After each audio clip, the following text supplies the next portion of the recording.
Xiaomi success story. ఒకప్పుడు ఇండియాలో ఒక మధ్యతరగతి మనిషి స్మార్ట్ ఫోన్ కొనాలంటే అందని ద్రాక్ష పండులా ఉండేది. అయితే ఆ సమస్య ఎంతో కాలం నిలవలేదు. చైనాలో పుట్టిన ఒక మొబైల్ కంపెనీ రాకతో ఇండియన్లకు స్మార్ట్ ఫోన్స్ చీఫ్ ప్రైసెస్లో దొరికాయి. ఆ కంపెనీ ఎవరిది, ఎవరు స్టార్ట్ చేశారు, ఈ వీడియోలో తెలుసుకుందాం. Xiaomi ఫౌండర్ అయిన లీ జున్ డిసెంబర్ 16, 1969లో పుట్టారు. 1992లో తన చదువుని కంప్లీట్ చేసుకున్న తర్వాత ఉద్యోగం కోసం వెతుకుతూ కింగ్ సాఫ్ట్ అనే స్టార్టప్ కంపెనీలో జాయిన్ అయ్యారు. ఆ స్టార్టప్ కంపెనీలో యాంటీవైరస్ తయారు చేయడం, గేమింగ్ డిస్ట్రిబ్యూషన్ లాంటి పనులు జరిగేవి.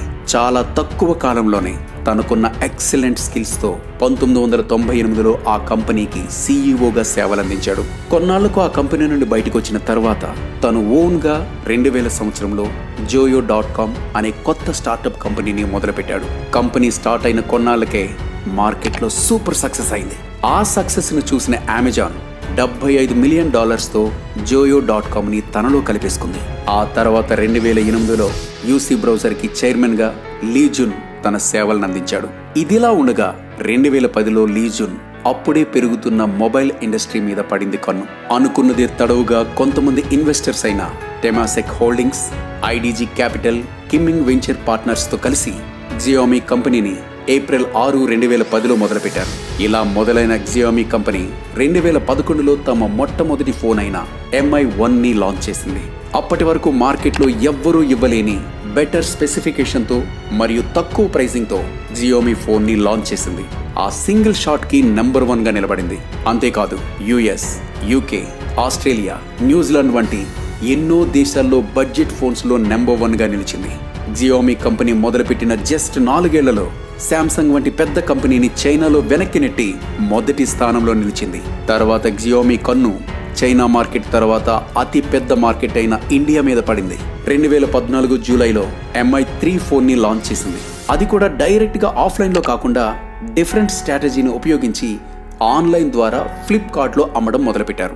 ఇండియాలో కూడా Xiaomi ఫోన్స్ ఊహించలేనంతగా సక్సెస్ అయ్యాయి. ఇంకా చెప్పాలంటే వాళ్ళ ఓన్ మార్కెట్ చైనా కన్నా ఇండియాలోనే Xiaomi సక్సెస్ రేట్ ఎక్స్పెక్ట్ చేయని విధంగా పెరిగింది. ఇదిలా ఉండగా కొన్నాళ్లకు Xiaomi గ్రోత్ మెల్లమెల్లగా తగ్గడం స్టార్ట్ అయింది.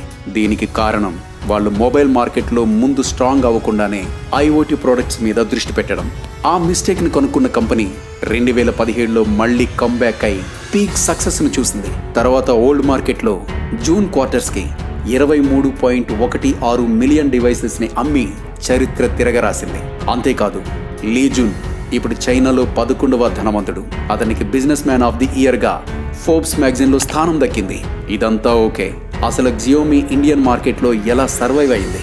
దీనికి ప్రధానంగా కొన్ని కారణాలు చెప్పొచ్చు. 1, తక్కువ ధరలో ఫోన్స్ అందించడం.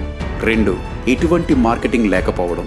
3, ఆన్లైన్లో సేల్స్ పెట్టి ఒక హైప్ క్రియేట్ చేయడం. మన ఇండియన్స్ చాలా మంది మధ్యతరగతి వాళ్లే. అలాంటి వాళ్ళకి తక్కువ ధరలో మంచి ఫోన్స్ ఇవ్వడం వల్లే Xiaomi కంపెనీ ఇండియాలో ఇంత పెద్ద సక్సెస్ అయింది. వీటికి తోడు ఎటువంటి మార్కెటింగ్ లేకుండా వాళ్ళ ప్రొడక్ట్ను నమ్ముకొని కేవలం మౌత్ పబ్లిసిటీ ద్వారా మరో మెట్టెక్కింది Xiaomi. అప్పటిదాకా ఎవరూ ఫోన్ అమ్మని విధంగా Xiaomi ఆన్లైన్లో ఫ్లాష్ సేల్స్ పెట్టి తమ ఫోన్స్కు విపరీతమైన క్రేజ్ను పెంచుకుంది. ఇవన్నీ కాకుండా వాళ్ళకి బాగా యూజ్ అయిన మార్కెటింగ్ స్ట్రాటజీ ఏంటంటే మేక్ ఇన్ ఇండియా. వాళ్ళ ఫోన్స్ ఇండియాలోనే అసెంబ్లీ చేయడం. అలా చేయడం వల్ల మార్కెట్ని ఇంకా బాగా క్యాప్చర్ చేయగలిగారు. ఇప్పుడు Xiaomi వరల్డ్లోనే మొబైల్ ఫోన్స్ యూజ్ చేయడంలో 8వ స్థానంలో కొనసాగుతోంది. ఈ సంఖ్య ఇంకా పెరగాలి అనుకుంటూ ఈ వీడియోని ఎండ్ చేస్తున్నాను. ఇలాంటి గొప్ప వాళ్ళ బయోగ్రఫీస్ తెలుసుకోవాలంటే మా తెలుగు ఇన్స్పిరేషనల్ హబ్కి సబ్స్క్రైబ్ అవ్వండి. అలాగే మా సోషల్ మీడియా పేజెస్ని కూడా ఫాలో అవ్వండి. ఈ లింక్స్ కింద డిస్క్రిప్షన్ ఇవ్వడం జరిగింది. Thank you.